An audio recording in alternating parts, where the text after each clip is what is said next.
भाई बहन लड़कन सबको के राम राम नमस्ते सलाम। आज हम फिर से उपस्थित बातें हंसती मस्ती समाचार लेके। आज है जुलाई के 6 तारीख 2022। समाचार पढ़े से पहले मांगिला उ लोगों के जेकर घरे कोई के मृत्यु भयल है शोक सहानुभूति प्रकट करे और यही मांगिला बोले कि भगवान से प्रार्थना करो कि तू लोग के शक्ति देवे ई महान दुख सहे के खातिर।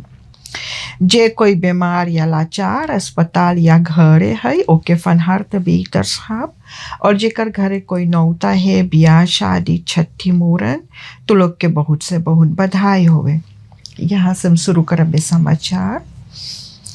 तब बेयोखी जोन है एगो बकरे इंदिरा गांधी वह में मंगर के ओके बंद कर दिल हैगा और बंद करिस हैगा तब बोले कि जब वो सब हिलल हैगा तो वहाँ पर बहुत मलीच रहा और कागज पत्तर ओकर ना ठीक रहा। तो ई वजह से बकरे बंद होई के बा। आप लोग देखियो इंदिरा गांधी वह में जोन बकरे बन है फोटो देखा है तो फोटो जो देखा है तो जैसे अंदाजा है तो तुतली फो वह कही थी कहूँ बकरे है तो वो बकरे ऐसा बेयोखी बंद कर दी सहीगा। तो ही अब देखियो कि कहाँ पर आपन प्रेत आप लोग किनियो। 61 साल के जॉन 61 साल के मंगर के सिपाहियों के पकड़ीस। बात ये है सर विंस्टन चर्चिल वह में एगो कोपरो के बॉयस निकाल था। एगो आदमी के वहाँ पर घर है तब जब वहाँ पर हबरा हुआ था तो देखे वो आदमी कर जमीन पे तो वो दूरते गए है नलीफॉर्नो के सिपाही के थाना।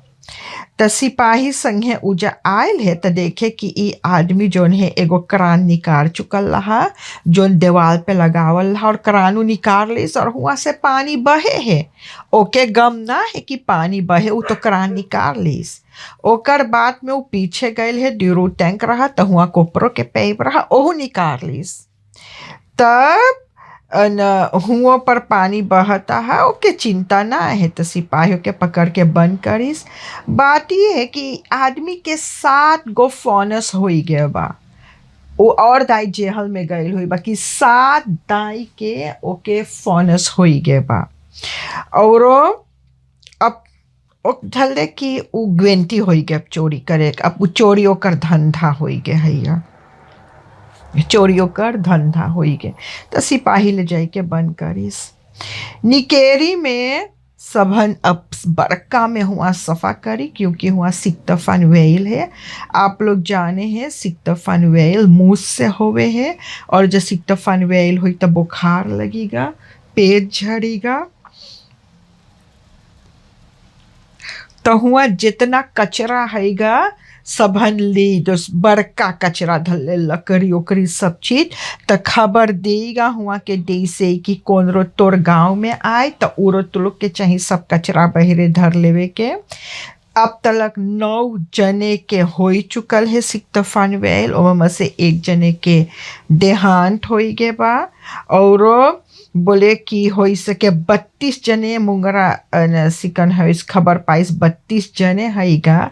तो अब देखो कि सबके टेस्ट होवे हैगा तो 9 जने के सबन पाई बाकियों के सिक्तफन वेल हैगा। वही से अब bestuursdienst निकेरी और bestuursdienst RGD सिपाही ब्रांडवेयर सब कोई हैगा सब में से सबन एगो टास्क फोर्स बनाई सहीगा और पैन अमेरिकन हेल्थ ऑर्गेनाइजेशन पाहो जोन है वो टास्क फोर्स के मदद करके और इस सबन मांगे हल्दी से वो डिस्ट्रिक्ट सफा करें। मौसी ई SLM जोन हैगा बहुत से बहुत आफत हैगा SLM के बहुत आफत हैगा। अब देखो 1, 2, 3 और 5 तारीख जुलाई के फ्लुख्त सबन अनुलेर करे आम्स्टरडाम के तो अब 8, 9, 10, 13, 15, 16 और 17 तारीख के फ्लुख्त जोन है उड़ान है ई सबन अनुलेर कर दी बा। तो अब देखो कि आगामी में कब इस सब फिनो से उड़ी। बोले कि जोन कोरोना के हैगा और जोन तेल महंगान है उचित से ये सब ना कर पावे है, तब बोले कुछ चाही करे के।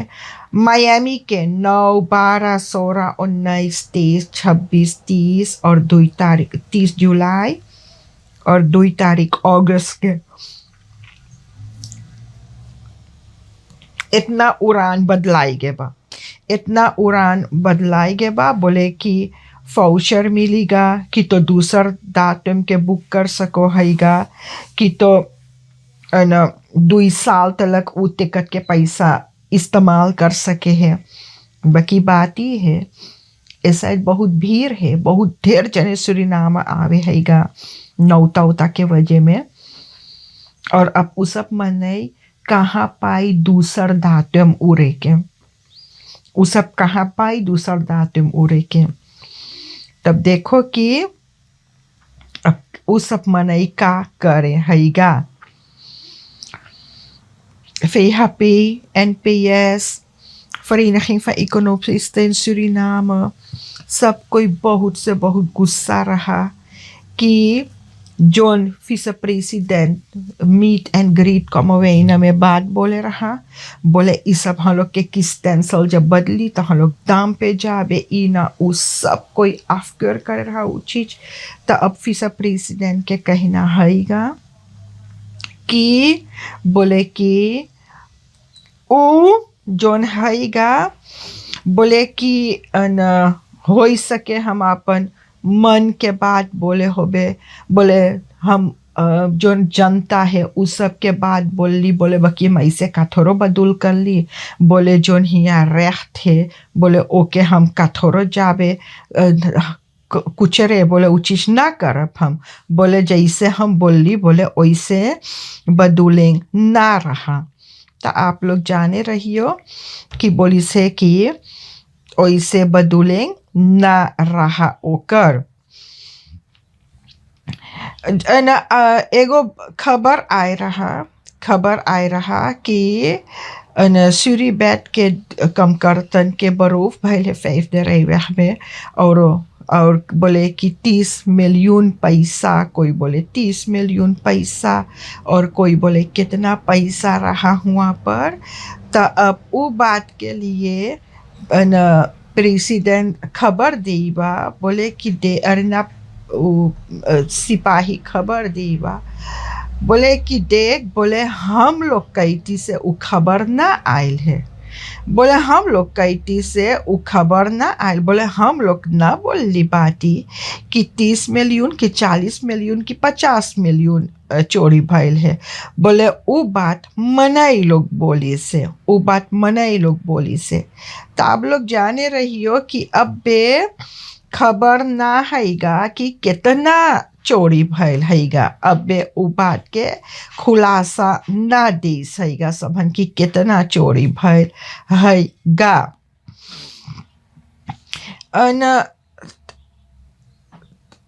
57 साल के यहाँ के ओपन बार मिनिस्ट्री मंगर के लिए कोर्ट कचहरी में बोलाई से। बोला अपन 12 साल के पड़ोसिन के बिटिया के बलात्कार करी से। जब से पकड़ान है वो बोले ना ये बात सही ना बा, हम ना कर ली बाती। तमौरी निप्त जोन है ओकर माई के और ओकर उछौरी के बोलाई सहीगा। तो अब देखो कि अब वहाँ पर कौन फैसला होवे हैगा। 32 साल के अमांडा एम के मंगर के सिपाही पकड़ के बंद करी सहीगा। बात ही है 13,000 यूरो के बातचीत है। रोशिका ये 25 साल की पकड़ाई चुकल रहा। और बोले इस सब एगो होटल डिस्ट्रिक्ट कॉमवेना में कमा हैगा। और बोले कि इस सब इतना पैसा ले के और सबन फरार हो गए।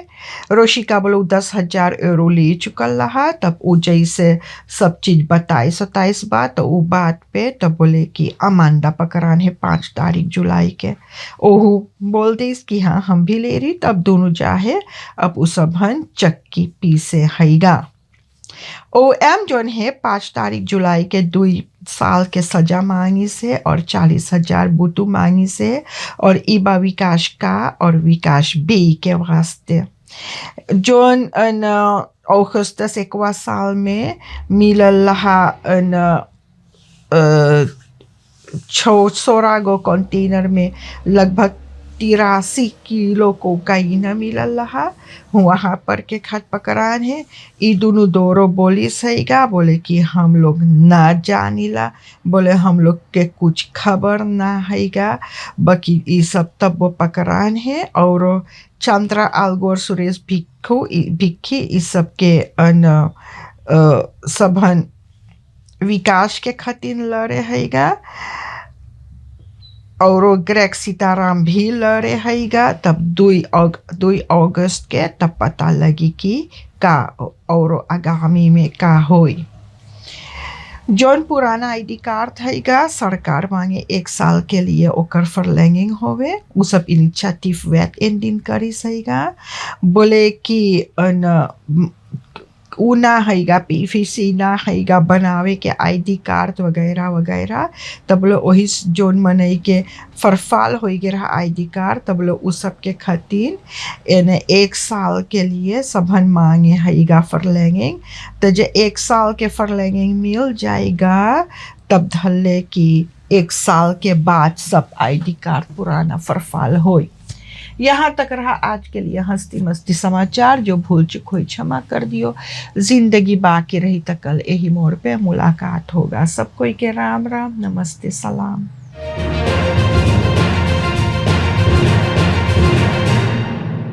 हस्ती मस्ती समाचार के स्पॉन्सर है लानबाओ शॉप गरीब।